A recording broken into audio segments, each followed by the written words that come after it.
Alright, now we're on to chapter 3. And what I'm trying to do right now is actually try to record all 7 chapters. Just because. No, I'm just kidding. The main reason I'm trying to record all 7 chapters is so I can get it done, edit everything, and then post it all up. So then I could work on Star Stealing Prince and be done with that, because that thing has been I've been trying to work on that thing for forever. It's because I've been hopping around to different friggin' other games, not concentrating on one. That's something I tend to do. I do that with books. I'm reading a book and I'm trying to read 4 different ones, and then I end up forgetting about those after a while, and then I just don't want to read at all. But anyway, back to Cafe Rouge, chapter 3. Where am I? That was the question I asked myself repeatedly. Somehow I knew the answer. I was dead. Yes, dead as a doorknob, dead. Wait a minute. What the heck am I talking about? I'm not dead. I'm not dead at all. I'm a fresh, young, sweet 16 high school junior. Sweet 16 high school junior. I can't be dead. This is getting weird. Oh gosh, this is like one of those movies where you see a light and you hear a voice from far away. Don't go toward the light. Why is this happening to me? Are you even listening? Yes, what is it? Here, this is for you. A hand reached out to me holding a golden pendant. This is for me? Yes, silly. I looked down and took the golden pendant. It was a thin plate of gold shaped like a heart. Inscribed in small letters, the initials IB were carved in behind. Are these my... Yes, your initials. Of course, this was a memory. A flashback to my life before I die. I don't know. My best friend in the whole wide world, he gave this to me. A precious harp necklace that I always wore. He gave this to me as a present. He did. No. Who is he? Why can't I see his face? Dear? A bright light faded, and the pallid walls of the nurse's office greeted me. Goodness, you're finally awake. The woman was next to me, holding my palm and checking for my pulse. Reaching out my arms, I lifted myself up on the bed. How long was I out? For a while, the usual. Staring at the ceiling, I searched for the clock. Dang, school's not even halfway over. I think I'll be fine the rest of the day. Are you sure, honey? With a nod of my head, I get out of bed. The next class should be starting soon, and I needed to head to my locker. Oh, great. Don't you know I don't know where anything is, woman?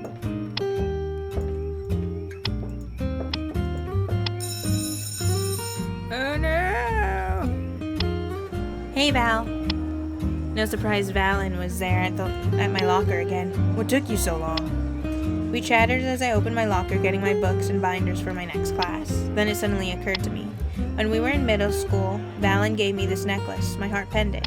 Yet why couldn't I see his face in those dreams? My hands immediately reached to my collarbone, clutching my precious treasure. Mr. Michaels! Walking toward us was Mr. Davidson. In his hands were a couple sheets of paper. Hi, Mr. Davidson. Is there a problem? Yes, Tino. I wanted to speak to you about your test results. Valen's face immediately flushed red. Oh no, Mr. Davidson doesn't know. Mr. Davidson, he doesn't really like to be called Tino. Oh? And would you rather me call you Valentino? Why don't you want to be called by the name? The name's pretty cool. It sounds like you're part of the mafia or something. Hey, Valentino! Valen's face turned bright red. Tears leaked out from his eye sockets and began shaking. I immediately stepped in between. Whoa. Mr. Davidson, he'd really prefer not to be called his full name. Valen's what he usually goes by. Without any warning, Valen dashed and ran the other direction. Dang. Would he get, bullied for his name or something? Val, wait. He turned around the corner. Oh, poor guy. Oh, I guess an apology won't do now. I gave out a sigh. This always happens. Poor Valen. Anyway, Miss Black, you forgot to take your form for the Virginia field trip. Field trip? Yes, the history department is planning their annual trip for the juniors, didn't you know? That's right, the annual history trip to Virginia. It's the week-long trip juniors take all the way down to southern USA to visit old mansions and cotton plantations and other old Virginia monuments during the Civil War. Here's the form. We just need a check and signature from your parents. I took the sheet of paper in my hands. Yeah, I bet our parents are gonna be like, no, you don't get to go anywhere, cause we're friggin' douches anyways. Honestly, I wasn't sure if I should go. What was it? It was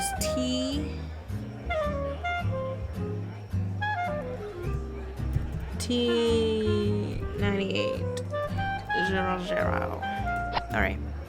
I don't think I can go. I have a part-time job, so I'd have to make it up if I take this trip. I handed the sheet back to Mr. Davidson. He looked down and took the sheet back swiftly. Alright then, Isis. I'll have to give you the makeup essay instead. Taking his turn, he left the hall. I should go find Valen. He should be here somewhere, right? Oh, great. More searching for things that I don't know. Entering the empty classroom, I shut the door behind me. Val didn't even bother looking up. He was crouched on the desk, his face in his knees. Why would you hide in a classroom? I would have went outside and not have come back. I'm just kidding. I wouldn't hide in a classroom. Maybe a bathroom. No. Bathrooms are gross. They're really gross. Hey, Val? Come on, bell's gonna ring soon. Okay, this is getting a little annoying. Crossing my arms, I narrowed my eyes and tapped my foot. Why did my mother have to name me Valentino? What? It's like I'm named after some male stripper my mom met on the night of her her bachelorette party. Aw, come on. Valentino doesn't sound like a stripper name. Oh, come on, Val. You are born on Valentine's Day. Didn't that come up at all? Man, if I was named Valentino, I would've been like excited. Not excited. I would've been like, I freaking love my name. It's amazing. Val only gloomed himself further. A stripper name is more like Diamond. Diamond is a stripper name. Yep. That is definitely a stripper name. Sorry for all those people named Diamond. It was very quiet, but I could hear his muttering. Val, just think of this like a positive thing. You were named after a symbol of love, and many people would fall in love with... Are you in love with me, then? His question caught me off guard. Whoa, bro, we're supposed to be friends. First, you got the whole arm on my shoulder thing when we were watching the movie, and now you're going on about the friggin'... You're passing the line here, bro. It's getting weird. Looking down in a way, now I was the one embarrassed. Maybe, I don't know, I mean... He laughed and I blushed. Exchanging smiles, Valen and I stood there together in comfortable silence. Talk about dream. Hey, Val, you remember my 12th birthday? Duh, of course I remember, silly. Would it be weird if I told you I was dreaming of you while in the nurse's office? His eyes widened. Then he looked away, blushing. No, I'm actually happy. I tapped my heart necklace and smiled. I want to laugh, and at the same time, I don't want to laugh right now. Thank you for this. I treasure it every day. Val playfully punched my shoulder. No need to ever thank me, Isis. Our eyes met, and for a moment we were fixed. I don't know why, but there was something about Valen that gave me butterflies, like maybe we can be more than friends. Oh my god, he's gonna get out of the friend zone. Then the bell rang. Oh, crud. Ugh. Boo. School sucks. Okay, another day of work, and another day of getting lost. Great. And it's all because all I ever do is, like, click randomly and I don't pay friggin' attention. Oh, man. I also don't get these arrows. Oh, yay! We did it. It's the fastest time yet. It was another usual day. Yeah, everybody was cleaning and setting things up while I closed the door behind me. Let's see, who needs help? I should go ask everyone if they need me.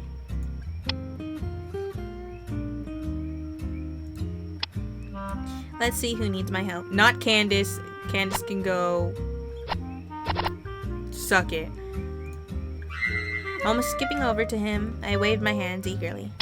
Hey Chris, what's up? Nothing much actually, just polishing these glasses. Can I help? Yeah, sure, there's a couple of towels over there. Why don't you take one and help with the polish? He gestured toward a row of empty wine glasses. Chris, I was wondering, how old are you? Hey, that's rude, even if you're, like, it's rude whether it be man or woman to ask people's ages. Out of nowhere. Mostly women, because I guess women have, like, more like, touchy on that topic, I guess. I don't know.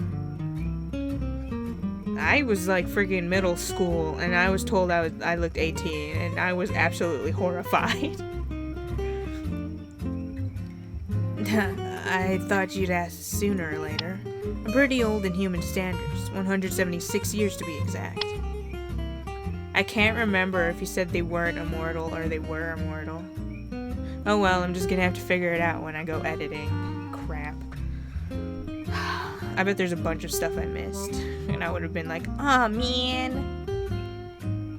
What the? Wow, that's surprising. Chris is so carefree and friendly, and I thought he'd be like Candace, a sour, senile personality. I was born in the here? What? Okay. I come from, oh man, he's English? I could have been using my poopy English accent that I pretend to be so proud of. Time to change it. I come from the good old world, good old England. Then I immigrated here because, well, world wars isn't really my thing. He laughed half-heartedly and we conversed quietly for a while. In the middle of polishing one glass, I stopped. Chris? Yes? You never did tell me. Can humans be turned into vampires? Isn't that how they were? Whatever. The next reaction was very unanticipated. Chris's hand stopped in midair, holding the glass. He gave me a strange look, like he was mad. Why do you want to know? Well, you know, it might be another myth or something, right? That a vampire's bite could, you know, turn somebody into a vampire or something. I don't want to turn into one, so... Smiling, he ruffled my hair and let out a chuckle. Dang, he's just all like, oh no, she's gonna make us turn her into one or something. Don't worry, kiddo. If that's what you're worried about, you definitely won't be turning into a bloodsucker. Putting down the towel, Chris thanked me and let me be on my way. Walking off, I couldn't help but notice how he carefully avoided my question. Let's see who needs my help. Still don't want to help Candace. Who's Adeline? Hi again. Hello, dear. Automatic English accent. I don't even know if it was an English accent, whatever. The redhead continued to set the tables while I stood there awkwardly. Can I help you with anything? Not really, no. Well, that sure was blunt. So, red hair, huh? Are you Scottish by any chance? I mean, you don't even have a Scottish accent. I'm being rude left and right. I better shut my mouth. Finally, Adeline turned to stare my way. My life story isn't that interesting. My parents were vampire immigrants from the old world. But I'm a mixture of European blood, not anything special. And no, I'm more Irish than Scottish. Turning her back toward me, she said no more. You're welcome. That was weird. Why'd you say you're welcome? That was weird. Oh my gosh, the more and more we play through this character, it makes me want to slap my face. But I'm wearing glasses, so I'm not gonna do it. Hey. He nodded his head and didn't say anything else. He really doesn't say much, does he? If you want to help, you can help me with these taxes. Taxes? Yes, taxes. It's just some forms. He held up a stack of papers and put them in my hands. Gosh, they sure are heavy. Errol, I'm not really good with taxes. Oh, I was hoping you would bring them up to Anthony's office. Oh, Oh, sure then, no problem. Without any warning, my foot slipped on a banana. Falling with a thud, the papers flew everywhere. Who the hell leaves a banana peel on the floor of a friggin' cafe? And I thought you guys were cleaning. What the? Oh, gosh, the floor was scattered with paperwork and I didn't dare turn back to see Arrow's face. Sorry, Arrow, I'll just go. Getting up, I ran off, not returning my bag. You didn't even pick up the paper? I want to cry now. I want to punch someone. Hi, Diane. Can I help? Stop right there. I almost tripped, stopping in my tracks. I looked down.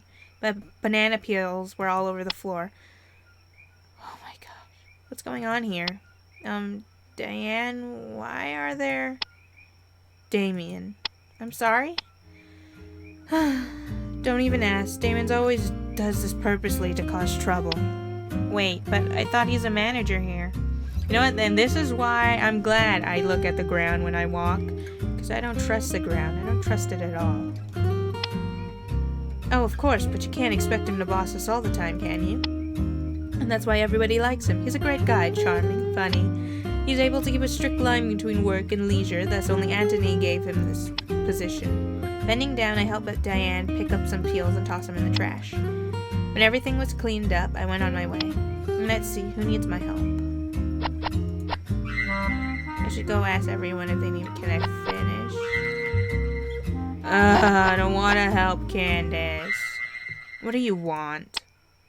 Nothing. I was just wondering if you needed my help or something, you bitch. I'm having trouble reaching that bulb there. Can you get it for me? Yeah, sure, no problem. Hopefully, if I help, Candace won't be so much of a bitch anymore. Stepping on my tippy toes, I reached up to the broken bulb and handed it to the blonde. So anyway, stop asking how old people are. That's super rude, especially since they're vampires and you're just asking all these dang questions and you're making them feel uncomfortable. Since you're a vampire and all. What's wrong with you? A lady never tells her real age. Sorry, I told you. Ladies, they get finicky. Or no, not finicky. They get touchy. I forget what finicky means. Candace sighed and turned her head towards me. I was born in 1920s. Wall Street crash, Great Depression and all. Oh, wow. And your parents were vampires then? How did you guys survive the Depression then? Suddenly her face turned sour. Really?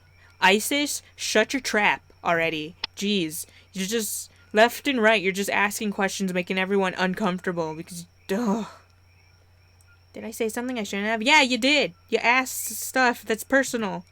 You guys were being bitches to each other. You guys aren't friends. Stop asking these questions that are too personal. I guess I'll go help the others then. I walked away briskly. Candace didn't even say thanks. Let's see. Who needs my help? I want to slap you so bad.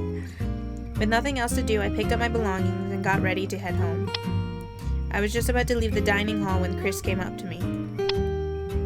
Isis, are you heading off now? Yes, I'm pretty much done for the day. I never do the night shifts when all the other customers, the night ones, come. Yes, us blood-sucking vampires of the night. We both laugh at my insecurity. I was actually wondering, do you want to have tea and chat for a while? We could catch up on things. I mean, we barely know each other apart from work. Sure. Don't eat me. Okay. Do I have to pay for tea? No, it's fine. We work here. I'm sure just taking a cup or two won't hurt. Sitting down at the dining room table, I waited. This frickin' cafe is huge compared to the outside. Chris came back with a teapot and 2 cups. He swiftly poured out the tea and nudged my cup over. Here, I brewed it myself. It's a mix of Pico and double bergamot Earl Grey. I have no idea what those were, but I took a sip anyway. Yep, the aroma was delicious as always. Are you sure you want to work in the kitchen all the time? I mean, if you wore a pair of red contact lenses, no one would notice you're human. Oh, I don't know. My medical condition doesn't let me near blood, even though I've gotten used to it in the kitchen. It's still hard for me, but who knows, maybe. Every time she laughs, I just think she's doing nervous laughter.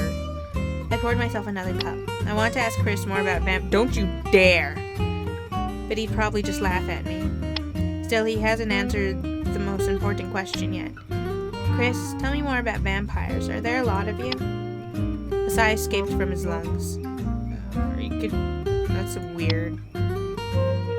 Where should I start then? You know how the mafia works? Yes. Well, it's a little bit like that. You see, there are many families and vampire coven dynasties. In the old world, the ordinary people caught on early to our race.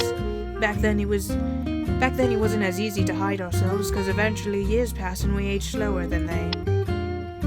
Oh. If they age slower, it means they're not immortal. So I guess I was right. He did say they're not immortal. Whatever.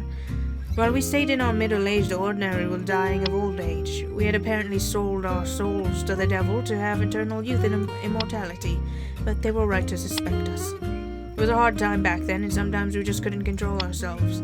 Sometimes we needed to kill someone because, well, we couldn't let ourselves starve to death. We needed food and water and blood to live. I shivered in my seat. How can you talk about killing someone so easily? Easy?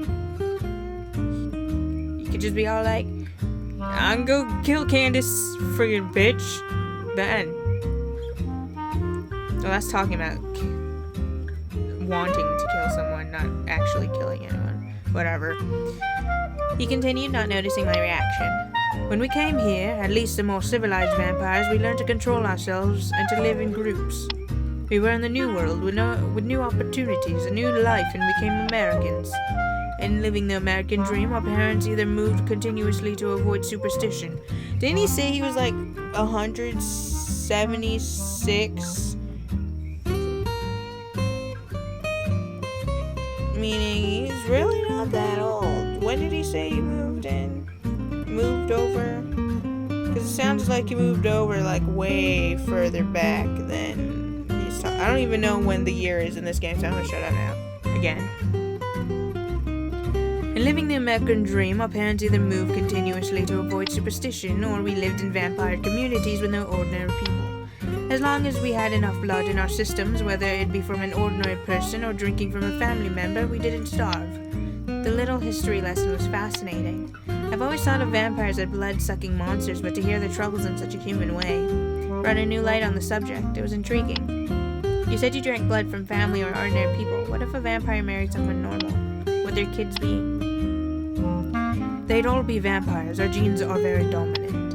And we usually never drink from someone ordinary because, well, it's against the law to get them involved. And sometimes we accidentally drink too much. That's why in society we either only purchase blood or drink from family or the other expectation. He chuckled at my confusion. Lovers. It's an exchange of body fluids other than the most obvious one. Oh my. Scientifically speaking, exchanging blood can sustain our partner with our blood, who can help us make offspring. Wink. So it was kind of like sex. Oh my goodness. I wonder how much pregnant vampire women would drink then. Oh god. This just makes me think of mosquitoes, and then makes me think of Uzumaki, and then I'm just like, no! Bad memories. That was creepy as shit. Oh, I see. Looking down at my watch, it was 8:15. Dang, I should really get home. Thanks for the tea, Chris, but I gotta go now. I have lots of homework for tonight. Saying goodbye, I took my belongings and left. It was time to go home.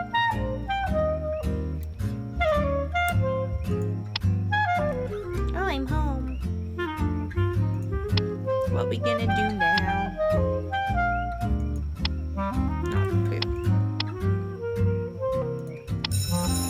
A whole week passed. Valen hasn't been to school for the past 4 days. He didn't go on the field trip, did he? Or if he did, why didn't he tell me? With no time to spare, I gathered my books from my locker and headed to class. Is he still, like, sad over the fact that his name is Valentino?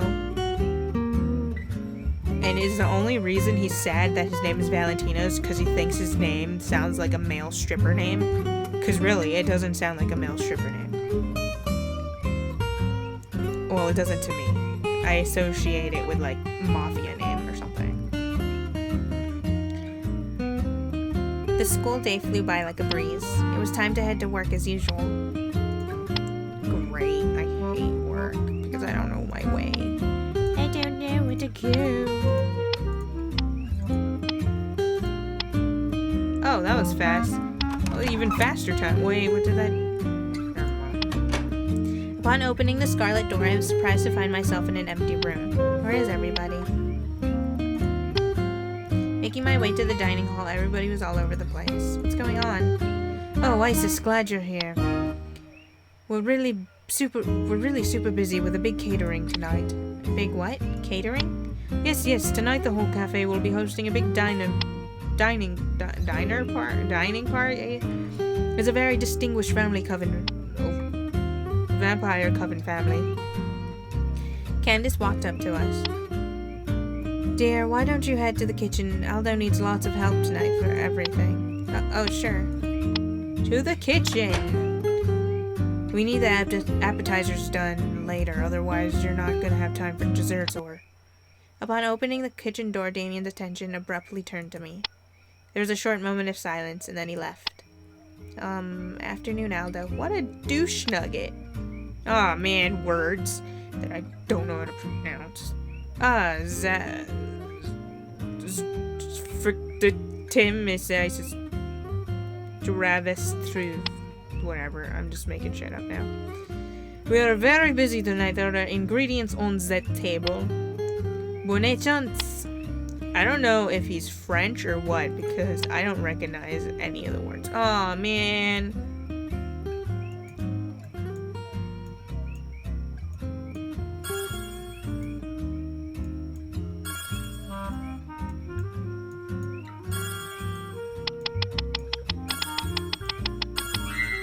Oh, jeez, I hate this one.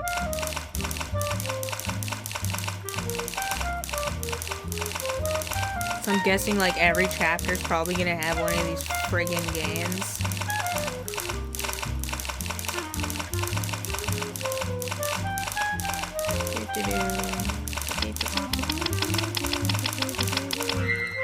Scoop jelly out of bowl and click to drop on pan.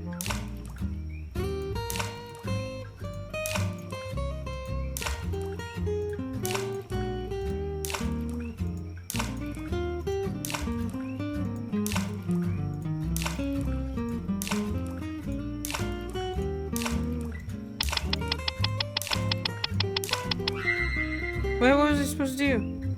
Oh, shit. Okay, just gonna throw one by one. Oh, jeez.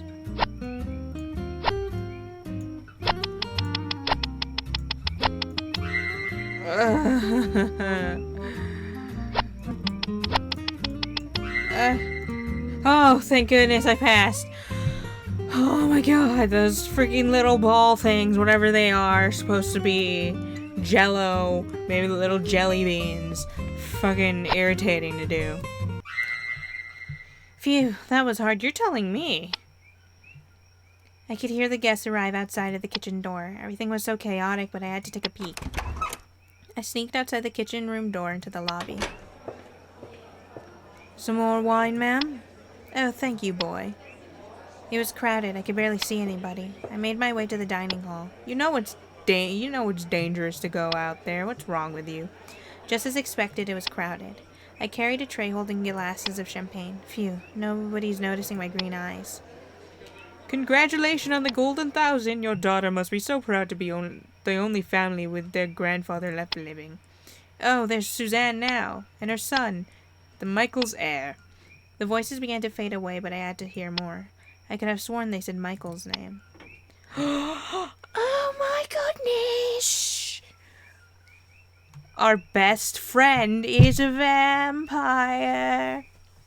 You can't tell me otherwise because it says Valentino. A pleasure to meet you, Valentino. Did they just say? People continued to crowd over one particular table. Oh, you better head back into the kitchen. You be freaking, if you're spotted, shit's gonna hit the fan. Squeezing through the crowd, I saw the center of attention. A boy with unburned red hair and violet-hued eyes, dressed in a comely black suit, was greeting other vampires. I couldn't believe my eyes. Oh no! I was expecting him, actually, to be, like, the villain of the story, where he's all like, I'm going to capture all of the women, or something along those lines. Please, Valen's just fine. Only my mother insists on my full name.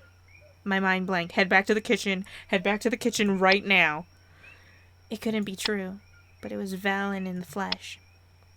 My best friend forever since toddlerhood, my little brother, best friend forever, who I kind of want to do, because we all know you do. We've all seen the signs. Don't even. Valen is a vampire. The end. Pond 7032. Let's write it down. Friggin' Pond 7032. Alright.